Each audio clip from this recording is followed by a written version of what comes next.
Hello everyone, I am Damayanti. Welcome to my YouTube channel. एवं मु आलोचना करी +3 6 semester Odia honours DSC 3 unit 4 Matira Manish Kalindi चरण पाणिग्राही। क्वेश्चन नंबर 1, माटीर मनीष उपन्यास अवलंबन रे प्रधान बुढ़ा चरित्र प्रदान कर। प्रधान बुढ़ार मुरबी थिले श्याम प्रधान। श्याम प्रधान आदर्श त्याग और परोपकार नीतिर पटांतर नथिला। श्याम प्रधान स्त्री प्रधान बुढ़ी मध्य अनुरूप भाव स्वामीर आदर्श रे थिले अनुगामी। श्याम प्रधान परी से मध्य गाँटा जाक को आपणर ज्ञान करुथिले।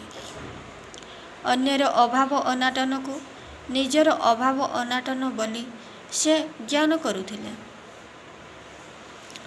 परोपकारी भावरे प्रधान बुढ़ीर बेस ना डाक थिला।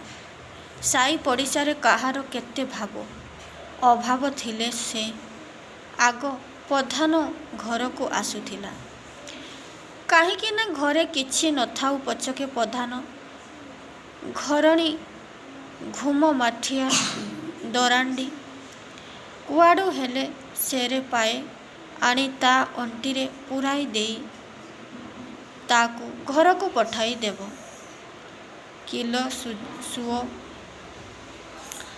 किलो झुओ घरे मोर किछि नथाउ तो पिलांकु मु चाहिले मो पिलांकु तो सेमिति किए चाहिछि। प्रधान बुढ़ीर एही परोपकारी भाव पाई ताकू मध्य गाँटा सारा सबु मनीष मानती। सही अनुसारे गाँ माइपी महलरे बुढ़ीर किछि कम खातिर नथिला। घर करणारे मध्य बुढ़ी बेस पारंगम। ए क्षेत्र रे से तुलनीय अप्रतिद्वंदी। औपन्यासिकों भाषारे तार घर करणा भी गाँ माइपों भितरे पुराण रे बोला हुए। प्रधान बुढ़ी धन्य कहिबा लो ताकू। से खलोरी घरटी भितरे केते घड़ी केते कुंछा हांडी माठिया घुम सजाड़ी करी रखिछि। काहिरे अरुआ पुंजिए काहिरे उसुना पुंजिए काहिरे खुद खंडाए काहिरे मुग काहिरे बिरी काहिरे सरिष सेई बोली मुकुटी गाई बकटे केते बा दूध देउछि।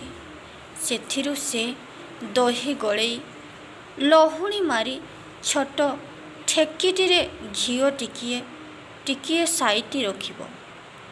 कुणिया मैत्र भल लोक मंद लोकंक पाई। बुढ़ीर घर द्वार को केबे दुखी रखींक फेरु नथिले। प्रधान बुढ़ीर दया क्षमा परोपकारी भाव समस्त को आकर्षण करुथिला। थिला बाला ठारू नथिला बाला जाए प्रधान बुढ़ी को बेस खातिर मध्य करुथिले। प्रधान बुढ़ी निकट को जीव जीए आसे साहाଯ୍य पाई केबे से खाली हाथ रे फेरे नाही। तेणु प्रधान बुढ़ी निराशारे आशार माइल स्तंभ परी एक आकर्षणीय व्यक्तित्व होई पारिथिला। प्रधान पड़ारे ग्राम्य जीवनर पारंपरिक आदर्श जीवंत प्रतिमा थिला प्रधान बुढ़ी। प्रधान बुढ़ीर संसार कहिले तार दुई पुओ दुई बोहू नाती नातुणी चारिटी और प्रधान बुढ़ा। बड़ पुओ बरजू सान पुओ छकड़ी बड़ बोहू हारा बोहू सान बोहू नेत्रमणि। अति स्नेहरे बुढ़ी बरज को डाके सासुखिया छकड़ी को डाके चगला। प्रधान बुढ़ी नाती नातुणी गहणरे बेस शांति रे दिन काटुथिला। घर करणा कार्य मध्य थिला धुरीण। ବୋହୂମାନେ ତା ଦୃଷ୍ଟିରେ ପିଲା ଲୋକ। ତେଣୁ ସେ କାହାରି ହାତ ଟେକାକୁ ନ ଚାହିଁ ନିଜେ ମହା ଖୁସିରେ ସବୁ କାର୍ଯ୍ୟ କରିଥାଏ। ଅନ୍ୟାନ୍ୟ ଶାଶୁଙ୍କ ପରି ବୋହୂମାନଙ୍କୁ ଉଲଗୁଣା ଦେବା, ଗଞ୍ଜଣା ଦେବା ପ୍ରଧାନ ବୁଢ଼ୀଠାରେ ଦେଖା ନଥାଏ। ପର ଝିଅ ବୋଲି ସେ ଅତି ଯତ୍ନର ସହ ସେମାନଙ୍କ ଖବର ଅନ୍ତର କରିଥିଲା। ବିଶେଷକର ସାନ ବୋହୂ ପ୍ରତି ତା'ର ଦୃଷ୍ଟି କିଏ ଅଧିକ, କାରଣ ସେ ସାନ। ମୁହଁ ଖୋଲି କଥା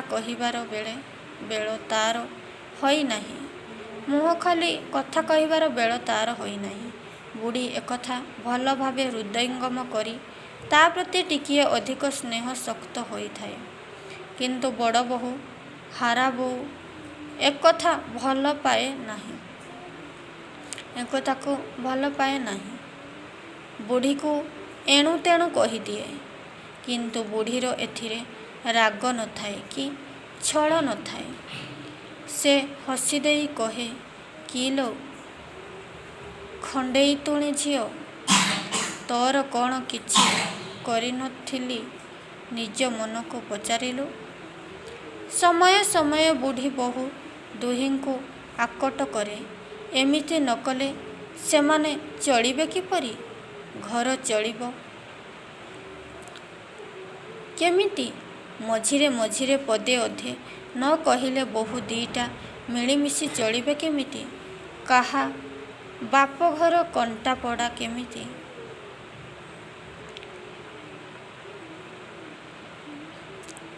କାହା ବାପଘର କଣ୍ଟାପଡ଼ା ହେଲେ କାହା ବାପଘର ନରଦା।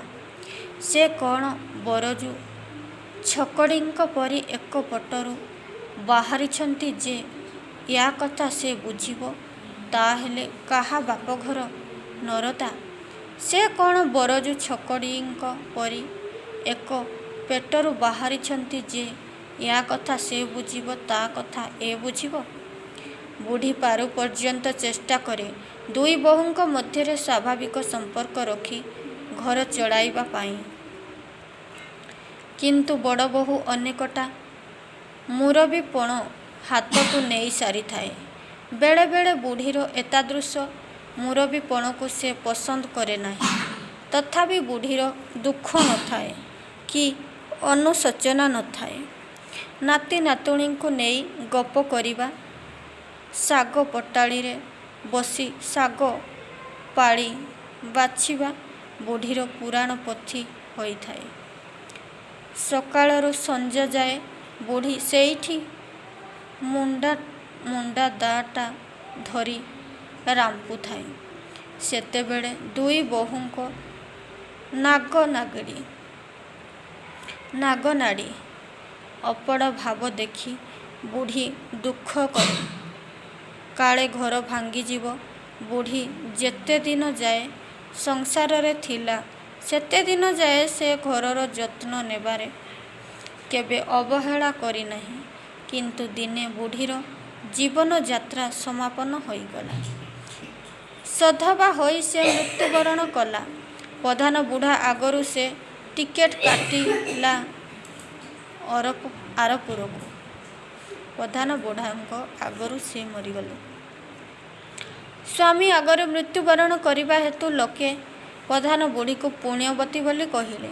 ତା'ର ଗୁଣ ସୁମରି ଅନେକ ଆଖିରୁ ଲୋତକ ବର୍ଷଣ କଲେ। ପ୍ରଧାନ ବୁଢ଼ୀ ଆପଣାର ପରୋପକାର, ତ୍ୟାଗ ତଥା ନାନା ସୁଗୁଣ ପାଇଁ ଅନେକ ମନରେ ବସା ବାନ୍ଧି ରହିଯାଇଥିଲା।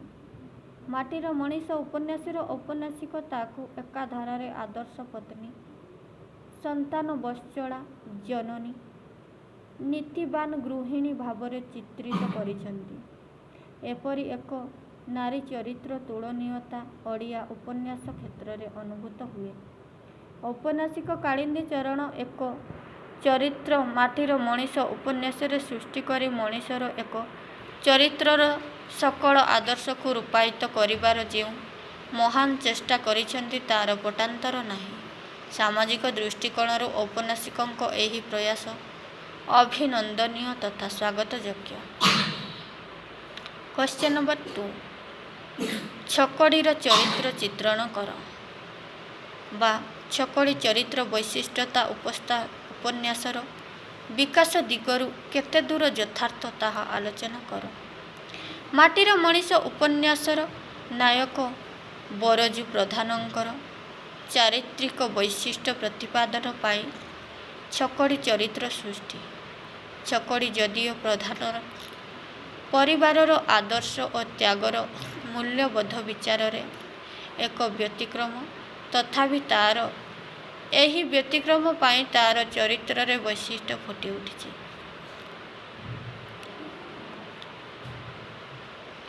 ପ୍ରଧାନ ପଡ଼ାର ଆଦର୍ଶ ମଣିଷ ଭିତରେ ଦେବତା ରୂପେ ଲଭିଥିବା ସର୍ବମାନ୍ୟ ସର୍ବଗଣ୍ୟ ଶ୍ୟାମ ପ୍ରଧାନେ ଦୁଇଟି ସନ୍ତାନର ଜନକ ଭାବରେ ଥିଲେ ଗୌରବାନ୍ୱିତ।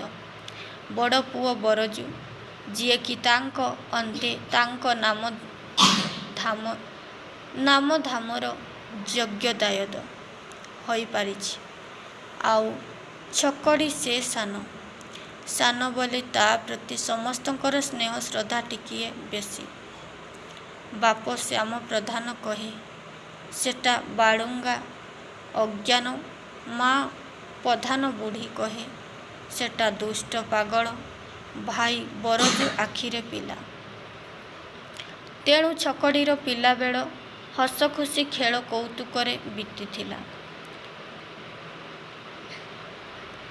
ବାପା ଭାଇଙ୍କୁ ସେ ମଧ୍ୟ କେବେ ଅସମ୍ମାନ କରିନଥିଲା। ତା' ଉପରେ ଘରେ କୌଣସି ଦାୟିତ୍ୱ ନଥିଲା। ସେ ଗାଁର ବାଲ୍ୟସାଥୀଙ୍କ ମେଳରେ ଗୋବରା ଚଢ଼େଇ ଧରିବାଠାରୁ ମେଳା ଜାତ ଦେଖିବା ନିମନ୍ତେ ସେ ଘୂରି ବୁଲୁଥିଲା। ଏଥିପାଇଁ ତାକୁ କେବେ କେହି କିଛି କହନ୍ତି ନାହିଁ। ଯୁବକ ଅବସ୍ଥାରେ ମଧ୍ୟ ସେ ଦାୟିତ୍ୱହୀନ। ବିବାହ ପରେ ମଧ୍ୟ ସେ ସ୍ୱଭାବର କୌଣସି ପରିବର୍ତ୍ତନ ହୋଇନାହିଁ। ବରଂ ସେ ଶ୍ୟାମ ପ୍ରଧାନ ନିକଟରେ ପିଲା ଭଳି ଅଳି କରିଛି। କଲିକତା ଯିବା ପାଇଁ, ଟଙ୍କା ରୋଜଗାର କରିବା ପାଇଁ ଆକର୍ଷଣ ତା'ର କଲିକତା ସହରର ଚିତ୍ରିତ ବେଶଭୂଷା। ଅର୍ଥ ଉପାର୍ଜନ ତା'ର ବାହାନା ମାତ୍ର। କିନ୍ତୁ ଯୁବଚିତ୍ତରେ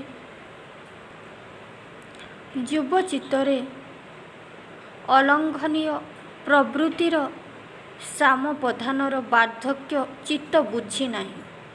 ତେଣୁ ଛକଡ଼ିକୁ ସେ କଲିକତା ଯିବାକୁ ଦେଇ ନାହାନ୍ତି।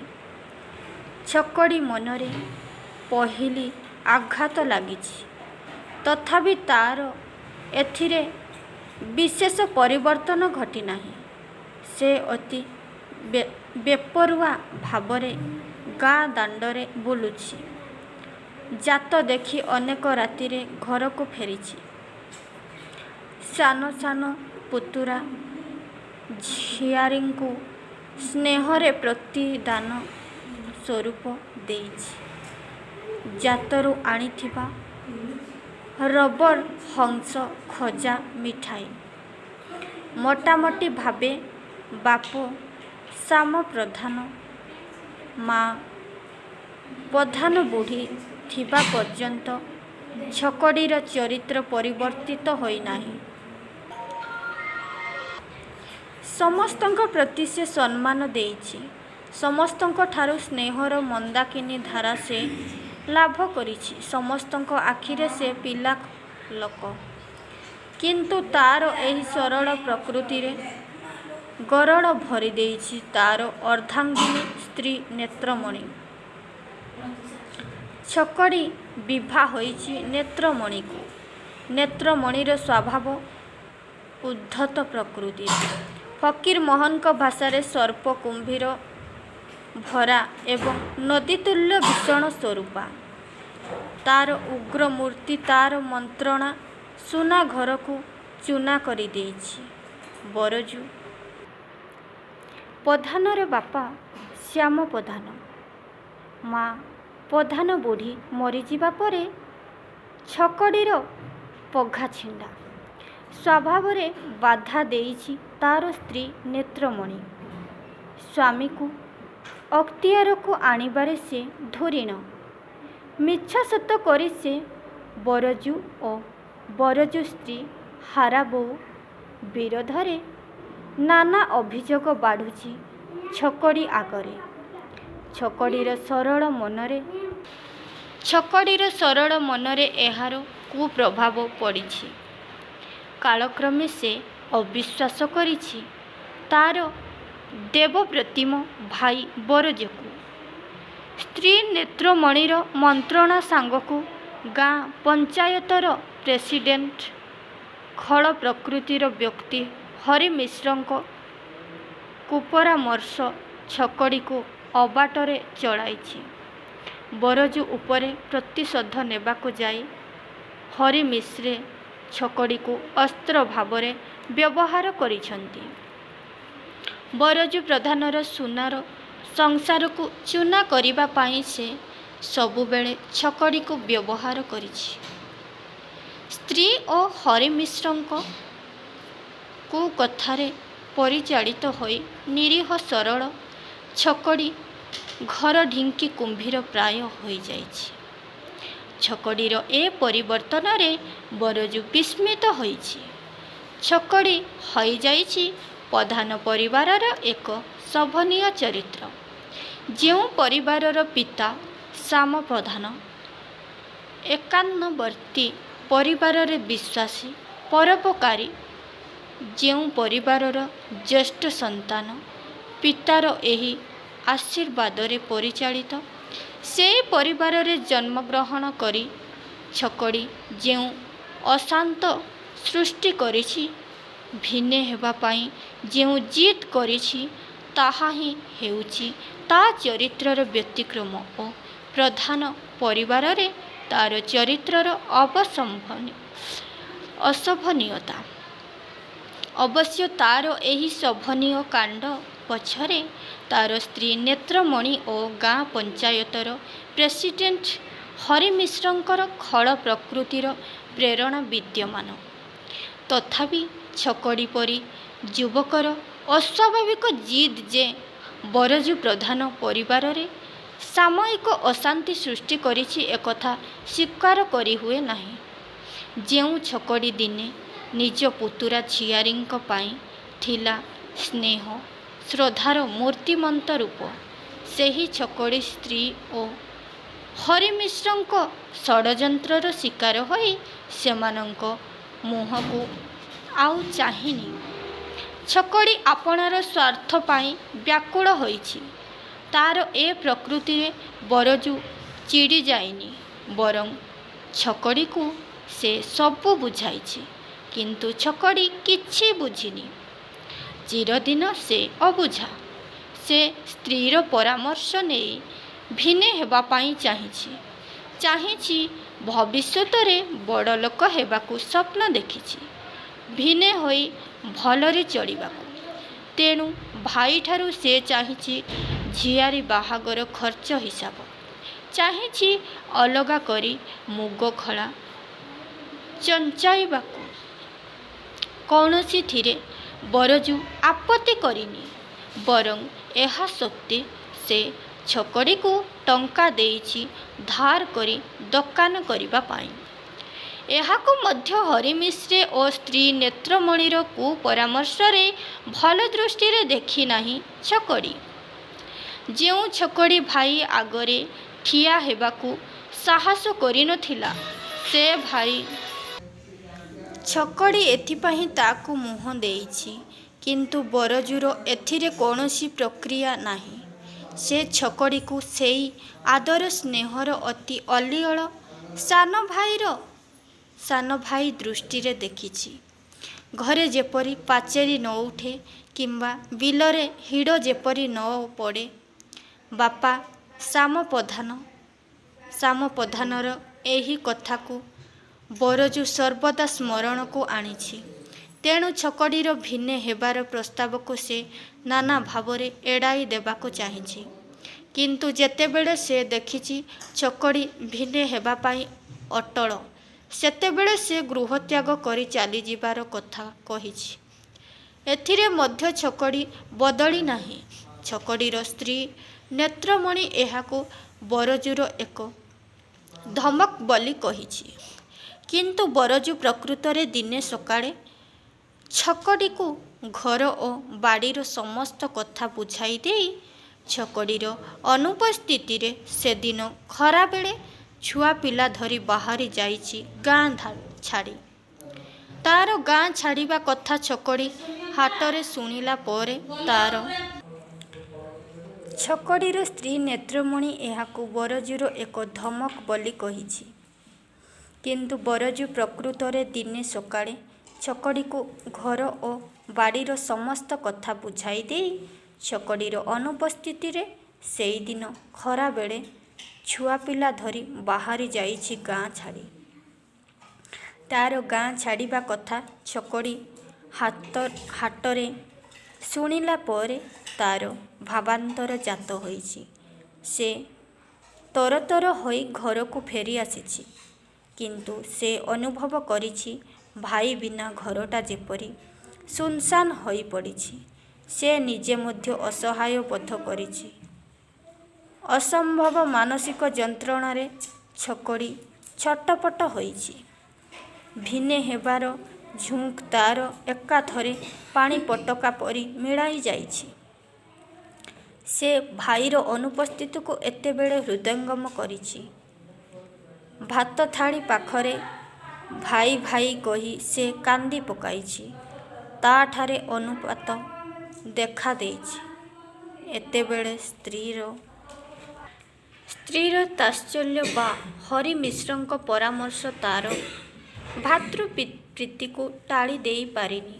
ସେ ଭାଇକୁ ଫେରାଇ ଆଣିବା ପାଇଁ ମନ୍ତ୍ରମୁଗ୍ଧ କରି ଛୁଟି ଯାଇଛି ଘର ଛାଡ଼ି। ଅତଏବ ମାଟିର ମଣିଷ ଉପନ୍ୟାସରେ ଔପନ୍ୟାସିକ ସଂଘର୍ଷ ଦ୍ୱନ୍ଦ୍ୱ ସୃଷ୍ଟି ପାଇଁ ଛକଡ଼ି ଚରିତ୍ରକୁ ଔପନ୍ୟାସିକ କାଳିନ୍ଦୀ ଚରଣ ସୃଷ୍ଟି କରିଛନ୍ତି। ତାଙ୍କୁ ଅସ୍ୱାଭାବିକ କରିବାକୁ ଯାଇ ଉପନ୍ୟାସର ଅନ୍ତିମ ପର୍ଯ୍ୟାୟରେ ରାମ ଭାଇ ଭରତ ଆଦର୍ଶରେ ଔପନ୍ୟାସିକତାକୁ ରୂପାୟିତ କରି ଦେଇଛନ୍ତି। ଅତଏବ ଛକଡ଼ିର ଅସ୍ୱାଭାବିକତା ହିଁ ଏହି ଉପନ୍ୟାସର ଯଥାର୍ଥ ତାତ୍ପର୍ଯ୍ୟ ବୟାନ କରିବାରେ ଶ୍ରେଷ୍ଠ ମାଧ୍ୟମ ହୋଇଛି। ଏହି ଦୃଷ୍ଟିରୁ ଛକଡ଼ି ମଧ୍ୟ ଆଲୋଚ୍ୟ ଉପନ୍ୟାସର ଏକ ମୁଖ୍ୟ ଚରିତ୍ର। କ୍ୱେଶ୍ଚନ ନମ୍ବର 3 ମାଟିର ମଣିଷ ଉପନ୍ୟାସର ଖଳନାୟକ କିଏ ତା'ର ଚରିତ୍ର ଚିତ୍ରଣ କର। ନଚେତ୍ ଖଳନାୟକ ହରି ମିଶ୍ରଙ୍କର ଚରିତ୍ର ଚିତ୍ରଣ କର। ଦୁଷ୍ଟ ଲୋକମାନେ ସମାଜର ଭୂଷଣ ନୁହନ୍ତି କଷଣ। ସମାଜ ଏମାନଙ୍କ ଦ୍ୱାରା ନାନା ଭାବରେ ଶୋଷିତ, ଲାଞ୍ଛିତ ତଥା ନିର୍ଯାତିତ ହୋଇଥାଏ। ଏମାନେ ଏକ ଏକ ସାମାଜିକ ଦୁଷ୍ଟବ୍ରଣ ସ୍ୱରୂପ। କାହାରି ମଙ୍ଗଳ କାମନା ଏମାନଙ୍କ ଜାତକରେ ନାହିଁ। ସମାଜ ଯେତେ କଳୁଷିତ ହେବ, ଗଡ଼ିଆ ପାଣି କଙ୍କଡ଼ାକୁ ସୁହାଇଲା ପରି ଏମାନଙ୍କର ସେତେ ଭଲ। ନିଜର ଉନ୍ନତି ବ୍ୟତୀତ ଏମାନେ ସମାଜର ଉନ୍ନତି କେବେ କାମନା କରିନଥାନ୍ତି। ଅଥଚ ସମାଜର ଶ୍ରେଷ୍ଠ ବ୍ୟକ୍ତି ଭାବେ ନିଜକୁ ପ୍ରତିଷ୍ଠିତ କରିବାକୁ ଏମାନଙ୍କର ଉଦ୍ୟମ କିଛି କମ୍ ନୁହେଁ। ସମୟେ ସମୟେ ଏମାନଙ୍କ ସ୍ୱରୂପକୁ ଜାଣିହୁଏ ନାହିଁ। ଗ୍ରାମ୍ୟ କନ୍ଦଳର ସକଳ ମୂଳାଧାର ଏମାନେ। ପରଶ୍ରୀ କାତରତାର ଏମାନେ ଏକ ଏକ ଭାରବାହୀ ଶକଟ। ଏମାନଙ୍କ ଜୀବନରେ ନୀତି ଗତି ମୂଲ୍ୟବୋଧ ବୋଲି କିଛି ନଥାଏ। ସାମାଜିକ ଜୀବନର ଅସାରତା ଏମାନଙ୍କ ସୃଷ୍ଟି ଉଚ୍ଛୃଙ୍ଖଳତାର ପରିଣତି। କଥାରେ ତେଣୁ ଅଛି ମୀନ ନଥାଇ ଗାଡ଼ିଆ ଥାଇପାରେ, ମାତ୍ର ଖଳ ପ୍ରକୃତିର ଲୋକମାନଙ୍କୁ ଛାଡ଼ି ଗାଁ ନାହିଁ। ଅତଏବ ପ୍ରତ୍ୟେକ ସମାଜ ପ୍ରତ୍ୟେକ ଗ୍ରାମରେ ଏଭଳି ଏଭଳି ଲୋକମାନଙ୍କର ଉପସ୍ଥିତି ଯେ ରହିଥାଏ ଏହା ଅସ୍ୱୀକାର କରିହୁଏ ନାହିଁ। ଏହି ଦୁରାଚାର ଦୃଷ୍ଟ ବ୍ୟକ୍ତିମାନେ ସମାଜରେ ନାନାବିଧ ରୂପରେ ଆତ୍ମପ୍ରକାଶ କରିଥାନ୍ତି। କିଏ ଗ୍ରାମର ଉନ୍ନତି ଆଳରେ ନିଜର ସ୍ୱାର୍ଥ ପାଇଁ ଲାଳାୟିତ ତ କିଏ ପ୍ରତ୍ୟକ୍ଷ ଭାବରେ ଗାଁ କଳିର ମାମଲାତିରେ ଜଡ଼ିତ। ଏମାନେ ଦୁଷ୍ଟ ସତ୍ୟ, କିନ୍ତୁ ତାଙ୍କର ଏହି ପ୍ରକୃତିର ଲୀଳାଭୂମି ତାଙ୍କ ପରିବାରର ନୁହେଁ। ତାଙ୍କ ଲୀଳାଭୂମି ବ୍ୟାପକ। ସମାଜଠାରୁ ଗ୍ରାମ୍ୟ ପରିବେଶ ପର୍ଯ୍ୟନ୍ତ ଏହା ବ୍ୟାପୃତ। ସେମାନେ ଏହି ଦୁରାଚାର ଦୁଷ୍ଟ ବ୍ୟକ୍ତିମାନେ ସମାଜରେ ନାନାବିଧ ରୂପରେ ଆତ୍ମପ୍ରକାଶ କରିଥାନ୍ତି। କିଏ ଗ୍ରାମର ଉନ୍ନତି ଏମାନେ ଦୁଷ୍ଟ ସତ୍ୟ, କିନ୍ତୁ ତାଙ୍କର ଏହି ପ୍ରକୃତିର ଲୀଳାଭୂମି ତାଙ୍କ ପରିବାରର ନୁହେଁ। ତାଙ୍କ ଲୀଳାଭୂମି ବ୍ୟାପକ। ସମାଜଠାରୁ ଗ୍ରାମ୍ୟ ପରିବେଶ ପର୍ଯ୍ୟନ୍ତ ଏହା ବ୍ୟାପୃତ। ସେମାନେ ସମାଜରେ ଏଭଳି ପ୍ରାଧାନ୍ୟ ବିସ୍ତାର କରିଥାନ୍ତି ଯେ ଜଣେ ଉତ୍ତମ ବ୍ୟକ୍ତି ତାଙ୍କ କବଳରୁ ସହଜରେ ମୁକ୍ତି ପାଏ ନାହିଁ। ତାଙ୍କ କାର୍ଯ୍ୟାବଳୀର ପ୍ରତିବାଦ ଅର୍ଥ ନିଜକୁ ପ୍ରତିରୋଧ କରିବା, କାରଣ ଶାସନ ଦଣ୍ଡ ସମୟେ ସମୟେ ସେମାନଙ୍କ ହାତରେ ଥାଏ। ସେମାନଙ୍କ କୁଚକ୍ରରେ ସତ୍ୟବାନ ନ୍ୟାୟପରାୟଣ ବ୍ୟକ୍ତି ଅନେକ ସମୟରେ ଦଣ୍ଡିତ, କିନ୍ତୁ ପରିଣତି ଯେ ସେମାନଙ୍କ ପାଇଁ ନିଶାଣ ଏହା ବେଶ୍ ସୁସ୍ପଷ୍ଟ। ମାଟିର ମଣିଷ ଉପନ୍ୟାସରେ କାଳିନ୍ଦୀ ଚରଣ ଏକ ଗ୍ରାମ୍ୟ ସମାଜର ଚିତ୍ର ପ୍ରଦାନ କରିବାକୁ ଯାଇ ସେଠାରେ ମଧ୍ୟ ହରି ମିଶ୍ର ନାମକ ଏକ ଖଳନାୟକର ଅବତାରଣ କରିଛନ୍ତି। ପଧାନପଡ଼ା କେଉଁ ଅନାଦି କାଳରୁ ବିରୂପା କୂଳରେ ତା'ର ଅବସ୍ଥିତି। ତା'ର କୌଣସି ଐତିହାସିକ ସୂତ୍ର ନାହିଁ। ଏହି ଗାଁର ଲୋକମାନେ ସାଧାରଣତଃ ଚାଷ ଉପରେ ଜୀବିକାର୍ଜନ କରନ୍ତି। ଚାଷ ସେମାନଙ୍କର ଧର୍ମ ଓ କର୍ମ। ମାଟି ସାଙ୍ଗରେ ମାଟି ହୋଇ ସେମାନେ ସୁନା ଫଳାନ୍ତି। ସବୁଜ ଶସ୍ୟ କେନ୍ଦ୍ରରେ ପଧାନପଡ଼ା ହର୍ଷିତ ଓ ପୁଲକିତ। ପଧାନପଡ଼ାର ବାସିନ୍ଦାମାନେ ସାଧାରଣତଃ ଶାନ୍ତିପ୍ରିୟ ଓ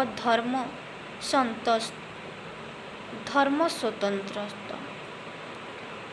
ଏହି ଗାଁର ମୁରବୀ ଶ୍ୟାମ ପ୍ରଧାନ, ଯେ କି ଧର୍ମର ଏକ ଜୀବନ୍ତ ବିଗ୍ରହ। ଗାଁର ଭଲମନ୍ଦକୁ ସେ ବେଶ୍ ଆନ୍ତରିକତା ସହ ବୁଝୁଥିଲେ। ଗାଁରେ କାହାରି ଭଲମନ୍ଦ ହେଲେ, କଳି ତକରାଳ ହେଲେ ସେ ଆଗ ହୋଇ ସେଠାରେ ପହଞ୍ଚି ଯାଉଥିଲେ। ସମସ୍ତଙ୍କୁ ସେ ଆପଣାର ସମବେଦନା ସହାନୁଭୂତି ଜଣାଉଥିଲେ। ପଧାନ ବୁଢ଼ା ପାଇଁ ପଧାନପଡ଼ା ଥିଲା ଦେଶଭୂମି, ପୁଣ୍ୟଭୂମି। ତେଣୁ ଗ୍ରାମପତି ପ୍ରତି ତାଙ୍କର ମୋହ ଥିଲା ବେଶ୍ ଗଭୀର। ଗାଁ ମାଟି ଛାଡ଼ି ଯିବାକୁ ସେ କେବେ ପସନ୍ଦ କରୁନଥିଲେ। ଆପଣାର ଭିଟାମାଟିରେ ମୃତ୍ୟୁ ଲଭିଲେ ମୋକ୍ଷ ଲାଭ ହୁଏ, ଏହା ବେଶ୍ ହୃଦୟଙ୍ଗମ କରିଥିଲେ। ତାଙ୍କରି ଆଦର୍ଶରେ ପରିଚାଳିତ ଥିଲେ ସକଳ ଗ୍ରାମବାସୀ। ଅତଏବ ଶ୍ୟାମ ପ୍ରଧାନ ପଧାନପଡ଼ାର ଥିଲେ ନୈତିକ ସାହସ ଓ କର୍ମବଳ। ତାଙ୍କ ମୃତ୍ୟୁ ପରେ ତାଙ୍କର ଯୋଗ୍ୟ ସନ୍ତାନ ବରଜୁ ଗାଁ ଲୋକେ ମୁରବୀ ହିସାବରେ ଗ୍ରହଣ କଲେ। ବାପର ଆଦର୍ଶରେ ସେ ଥିଲା ପରିଚାଳିତ। ଏକାନ୍ନବର୍ତ୍ତୀ ପରିବାରରେ ସେ ଥିଲେ ବିଶ୍ୱାସୀ। ଗାଁର ସଂହତି ତଥା ସଦ୍ଭାବ ପ୍ରତି ସେ ସତର୍କ ଦୃଷ୍ଟି ଦେଲା। ତା'ର ପ୍ରଚେଷ୍ଟାରେ ଗ୍ରାମରେ ଏକଦା ମାଲି ମକଦ୍ଦମା ଅନ୍ୟାୟ ଅତ୍ୟାଚାରର ସମାଧାନ ହେଲା। ତେଣୁ ଏହା ଗାଁରେ ଅଶାନ୍ତିର କାରଣ ହେଲା ନାହିଁ। ଗାଁରେ ଶାନ୍ତି ପ୍ରତିଷ୍ଠା ପାଇଁ ବରଜୁ ହେଲା ସମସ୍ତଙ୍କର ଆଦର୍ଶ। ପ୍ରଧାନପଡ଼ାର ଶାନ୍ତ ସରଳ ଆନନ୍ଦମୁଖର ପରିବେଶ ମଧ୍ୟରେ ହରି ମିଶ୍ର କିନ୍ତୁ ହଳାହଳ ପ୍ରୟୋଗ ଚେଷ୍ଟା କରୁଥିଲେ। ସେ ଗାଁ ପଞ୍ଚାୟତର ପ୍ରେସିଡେଣ୍ଟ। ଏଇଟାକୁ ସେ ମନେ କରୁଥିଲେ ଗୋଟାଏ ବଡ଼ ଚାକିରି। ଏହି କ୍ଷମତା ବଳରେ ସେ ଚାହୁଁଥିଲେ ଅନ୍ୟକୁ ଶୋଷଣ କରିବାକୁ। ଲୋକ ଲୋକ ମଧ୍ୟରେ ଦ୍ୱନ୍ଦ୍ୱ ବଢ଼ାଇ ମାଲି ମକଦ୍ଦମା କରାଇ ସେଥିରୁ 2 ପଇସା ମାରିବାକୁ ସେ ସର୍ବଦା ଚେଷ୍ଟା କରୁଥିଲେ। ଏଥିପାଇଁ ସେ ସୁଯୋଗ ଉଣ୍ଡୁଥିବାରୁ ଗାଁରେ ନାନା ହଇରାଣ ହରକତରେ ଚଳୁଥିବା ବିଧବାମାନଙ୍କୁ କୌଶଳକ୍ରମେ ପାଖକୁ ଅଣାଇ ତାଙ୍କୁ ସର୍ବସ୍ୱାନ୍ତ କରି ତାଙ୍କ ଜମିକୁ କଳେ ବଳେ କୌଶଳେ ନିଜ ନାମରେ ଲେଖାଇ ନେବାର ବିଚକ୍ଷଣତା ହରିମିଶ୍ରଙ୍କଠାରେ ଥିଲା। ବେଶ୍ ମିଠା ମଧୁର କଥା କହିବା ଓ ଏହି କଥାର ଅନ୍ତରାଳରେ କୁଟିଳତାର ବିଷ ପ୍ରୟୋଗ କରିବାର ମଧୁର ସମନ୍ୱୟ ହରିମିଶ୍ରଙ୍କ ଚରିତ୍ରରେ ଦେଖିବାକୁ ମିଳେ। କେବଳ ଏତିକି ନୁହେଁ, ଦେଢ଼ି ମହାଜନୀ କାରବାରରେ ସେ ଲୋକଙ୍କୁ ନାନା ଭାବେ ହଇରାଣ ହରକତ କରୁଥିଲେ। ଯେତେ ସୁଧ ଦେଲେ ବି ମୂଳ ପରିଶୋଧ ହୁଏ ନାହିଁ। ଅର୍ଥାତ୍ ଜୀବନ ସାରା ସେ ଲୋକ ହରି ମିଶ୍ରଙ୍କଠାରେ ଋଣୀ ହୋଇ ରହିଯାଏ। ପୁଣି ତା'ର ମୃତ୍ୟୁ ପରେ ତା'ର ସନ୍ତାନ ମଧ୍ୟ ଏହି ଋଣ ପରିଶୋଧ କରିବାକୁ ପଡ଼େ। ତେଣୁ ହରିମିଶ୍ରଙ୍କ ଚରିତ୍ର ଯେ କେଡ଼େ ଭୀଷଣ ତାହା ମନ ହୃଦୟ ଯେ କିଭଳି ନିଷ୍ଠୁର ତାହା ସହଜରେ ଅନୁମେୟ। ହରିମିଶ୍ରଙ୍କର ଏହି ଶୋଷଣ ଲୁଣ୍ଠନରେ ବାଧା ହେଉଥିଲେ ଶ୍ୟାମପ୍ରଧାନ। ଲୋକଙ୍କୁ ସେ ମାଲି ମକଦ୍ଦମା ପର୍ଯ୍ୟନ୍ତ ନ ଛାଡ଼ି ଗାଁ କଡ଼ି ଗାଁରେ ମୀମାଂସା କରିଦେଉଥିଲେ। ତେଣୁ ସେ ହେଲେ ହରିମିଶ୍ରଙ୍କ ସ୍ୱାର୍ଥ ବିରୋଧୀ। ହରିମିଶ୍ର ଦାନ୍ତ କଡ଼ମଡ଼ କରୁଥିଲେ ବି ତାଙ୍କର କୌଣସି କ୍ଷତି କରିପାରୁ ନଥିଲେ। କିନ୍ତୁ ଏକ ସୁଯୋଗ ତାଙ୍କୁ ମିଳିଗଲା। ଯେତେବେଳେ ଶ୍ୟାମପ୍ରଧାନ ମରିଗଲେ, ତାଙ୍କ ମୃତ୍ୟୁ ପରେ ବରଜୁ ହେଲା ଗାଁ ମୁଖିଆ। ଗାଁର ସର୍ବାଙ୍ଗୀନ ଉନ୍ନତି ପାଇଁ ସେ ଆପ୍ରାଣ ଚେଷ୍ଟା କଲା। ବାପା ପରି ସେ ମଧ୍ୟ ଲୋକଙ୍କୁ ଧର୍ମ ପଥରେ ଚାଲିବାର ପରାମର୍ଶ ଦେଲା। କାହାରି ମଧ୍ୟରେ ମତାନ୍ତର ହେଲେ ସେ ତା'ର ବେଶ୍ ଆପସର ସହ ତୁଟାଇ ଦେଲେ। ଏଥିରେ ହରିମିଶ୍ରଙ୍କ ସ୍ୱାର୍ଥର ଆସିଲା ବାଧା। ମାଲି ମକଦ୍ଦମାରୁ ସେ ଯାହା 2 ପଇସା ମାରିଥାନ୍ତେ ତାହା ସେ କରିପାରିଲେ ନାହିଁ। ଅତଏବ ବରଜୁ ହେଲା ତାଙ୍କର ଶତ୍ରୁ। ସେ ବରଜୁର ଅମଙ୍ଗଳ କାମନା କଲେ। ବରଜୁ ପରିବାରରେ ଅଶାନ୍ତିର ବହ୍ନି ଜାଳିବା ପାଇଁ ବରଜୁର ଭାଇ ଛକଡ଼ିକୁ ହାତ କଲେ। ଶାନ୍ତ ପରିବାର ମଧ୍ୟରେ ହଳାହଳ ସୃଷ୍ଟି କରିବାର ଏକ ବିଚକ୍ଷଣ ଦକ୍ଷତା ଖଳ ପ୍ରକୃତିଧାରୀ ହରିମିଶ୍ରଙ୍କ ସ୍ୱଭାବରେ ଖୁନ୍ଦି ହୋଇଥିଲା ତାହା ଏଥିରେ ବେଶ୍ ଭଲ ଭାବରେ ଜଣାପଡ଼େ। ବରଜୁ ସାନ ଭାଇ ଛକଡ଼ି। ସେ ବରଜୁକୁ ଦେବତା ଜ୍ଞାନ ମନେ କରେ। ତା' ସାମ୍ନାରେ ଠିଆ ହୋଇ କଥା କହିବାର ସାହସ ମଧ୍ୟ ତା'ର ନଥାଏ। ବରଜୁର ସାନ ଭାଇ ଛକଡ଼ି। ସେ ବରଜୁକୁ ଦେବତା ଜ୍ଞାନ ମନେ କରେ। ତା' ସାମ୍ନାରେ ଠିଆ ହୋଇ କଥା କହିବାର ସାହସ ମଧ୍ୟ ତା'ର ନଥାଏ। କିନ୍ତୁ ସ୍ତ୍ରୀର ପରାମର୍ଶରେ ସେ ଭିନେ ହେବାକୁ ଚାହିଁଲା। ଏତିକିବେଳେ ହରିମିଶ୍ରଙ୍କ ପାଳି ପଡ଼ିଲା ବରଜୁକୁ ଉପରେ ପ୍ରତିଶୋଧ ନେବା ପାଇଁ। ସେ ଛକଡ଼ିକୁ ହାତ କରି ବରଜୁ ବିରୋଧରେ ନାନା କଥା କହି ବରଜୁ ପ୍ରତି ତାଙ୍କର ମନକୁ ବିଷାକ୍ତ କରିଦେଲେ। ଛକଡ଼ି ମଧ୍ୟ ତାଙ୍କର କଥାକୁ ଭଲ ଭାବରେ ଗ୍ରହଣ କଲା। ହରିମିଶ୍ରଙ୍କ ପରି ଧୂର୍ତ୍ତ ଶୃଗାଳ ପକ୍ଷରୁ ଖସିବାର ମସ୍ତିଷ୍କ ନ ଥିଲା ସରଳ ନିରୀହ ଛକଡ଼ିର।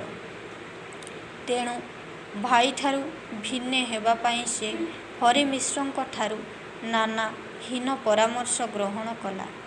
ହରିମିଶ୍ର ବେଳକାଳ ଉଣ୍ଡି ତା' ମୁଣ୍ଡରେ ବରଜୁ ପ୍ରତି ବିଷାକ୍ତ ଭାବ ସୃଷ୍ଟି କରିବା ନାନା ଉପାଦାନ ପ୍ରୟୋଗ କଲେ। ଛକଡ଼ିର ଦୋକାନ ହେଲା ଏହି ଚକ୍ରାନ୍ତର କେନ୍ଦ୍ରସ୍ଥଳୀ। ସେଇ ଦୋକାନ ପିଣ୍ଡାରେ ସନ୍ଧ୍ୟାରେ ହରିମିଶ୍ରେ ବରଜୁ ବିରୋଧରେ ମନ୍ତ୍ରଣା କରିଛନ୍ତି ଛକଡ଼ି ସହ। ବରଜୁର ଲୋକପ୍ରିୟତା ସୁନାମ ସୁଖ୍ୟାତି ତାଙ୍କ ପାଇଁ ସମସ୍ତେ ବାଟ ବନ୍ଦ କରି ଦେଇଥିଲା। ଲୋକେ ତାଙ୍କୁ ଘୃଣା ଦୃଷ୍ଟିରେ ଦେଖୁଥିଲେ। ତେଣୁ ବରଜୁ ଉପରେ ସେଥିପାଇଁ ପ୍ରତିଶୋଧ ନେବାକୁ ହରିମିଶ୍ରଙ୍କ ପରି ଖଳ ସ୍ୱଭାବର ବ୍ୟକ୍ତି କେବେ ପଛେଇ ଗଲା ନାହିଁ। ପ୍ରତିଶୋଧ ବହ୍ନିରେ ସେ ହେଲା ଚିର ଜର୍ଜରିତ। ବରଜୁ ପରିବାରରେ ଅଶାନ୍ତିର ବହ୍ନି ଜାଳି ସେ ଚାହିଁଲା ଆପେ ଶାନ୍ତି ଲାଭ କରିବ। ମାତ୍ର ଯେଉଁ ବରଜୁ ତୁଙ୍ଗ ଆଦର୍ଶ କେବେହେଲେ ହରିମିଶ୍ରଙ୍କ ଷଡ଼ଯନ୍ତ୍ରର ଶିକାର ହେଲା ନାହିଁ। ହରିମିଶ୍ର ଚାହୁଁଥିଲେ ବରଜୁ ଛକଡ଼ି ଭିନେ ହୁଅନ୍ତୁ, ଇତର ଲୋକଙ୍କ ପରି ପାଟିତୁଣ୍ଡ ଲାଗନ୍ତୁ। କିନ୍ତୁ ବରଜୁର ଉର୍ବର ମସ୍ତିଷ୍କକୁ ତାଙ୍କର ଏହି ଚାହିଁବା କୌଣସି ଦୃଷ୍ଟିରୁ ପରାଭୂତ ଦେଲା ନାହିଁ। ବରଜୁର ଗୃହତ୍ୟାଗ କଲା, ହେଲେ ଛକଡ଼ିଠାରୁ ଭିନ୍ନ ହୋଇ ନିଜର ମତ ନିଜେ ବିରୁଦ୍ଧାଚରଣ କରିପାରିଲା ନାହିଁ। ଅତଏବ ହରିମିଶ୍ର ଚକ୍ରାନ୍ତ ସଫଳ ହେଲା ନାହିଁ। ଆପଣାର ଜ୍ୱଳନରେ ସେ ଜାଗିଲା, କିନ୍ତୁ ସେଇ ଜ୍ୱଳନରେ ସୁଦ୍ଧା ସ୍ୱର୍ଣ୍ଣ ଭଳି ଝଲସି ଉଠିଲା ବରଜୁ ପ୍ରଧାନ। ଛକଡ଼ି ମୁଣ୍ଡରୁ ଭିନେ ହେବାର ଭୂତ ଓହ୍ଲାଇଲା। ଘରେ ଭାଇର ଅନୁପସ୍ଥିତି ସେ ଅନୁଭବ କଲା। ଭାଇ ଭାଇ ବୋଲି ପାଗଳ ହେଲା। ଏତେବେଳେ ସେ ନା ହରିମିଶ୍ର, ନା ନିଜ ସ୍ତ୍ରୀ ନେତ୍ରମଣି କାହାରି ପରାମର୍ଶ, ଷଡ଼ଯନ୍ତ୍ର ବା ମନ୍ତ୍ରଣା ଜାଲରେ ଛନ୍ଦି ହେଲା ନାହିଁ। ଏଇଠି ଅସତ୍ୟ, ଅନ୍ୟାୟ, ଅନାଦର୍ଶର ପରାଜୟ ଘଟିଲା। ହରିମିଶ୍ରଙ୍କର ମଧ୍ୟ ହେଲା ପରାଜୟ। ସତ୍ୟ ନ୍ୟାୟ ଆଗରେ ଅସତ୍ୟ ଓ ଅନ୍ୟାୟ ଯେ ନିଶ୍ଚୟ ପରାଜୟ ବରଣ କରେ, ହରିମିଶ୍ର ତା'ର ଜ୍ୱଳନ୍ତ ଉଦାହରଣ। ଗାଁ ମଫସଲରେ ହରିମିଶ୍ରଙ୍କ ପରି ଅନେକ କୁଟିଳ ପ୍ରକୃତିର ବ୍ୟକ୍ତି ଅଛନ୍ତି, ଯେଉଁମାନେ କୁଟିଳତା ବିଷୟରେ ପ୍ରୟୋଗ ଗାଁର ଶାନ୍ତ ସୁନ୍ଦର ପରିବେଶକୁ ଭୟଙ୍କର କରନ୍ତି, ଫାଇଦା ଉଠାନ୍ତି। କିନ୍ତୁ ପରିଣତରେ ସେମାନେ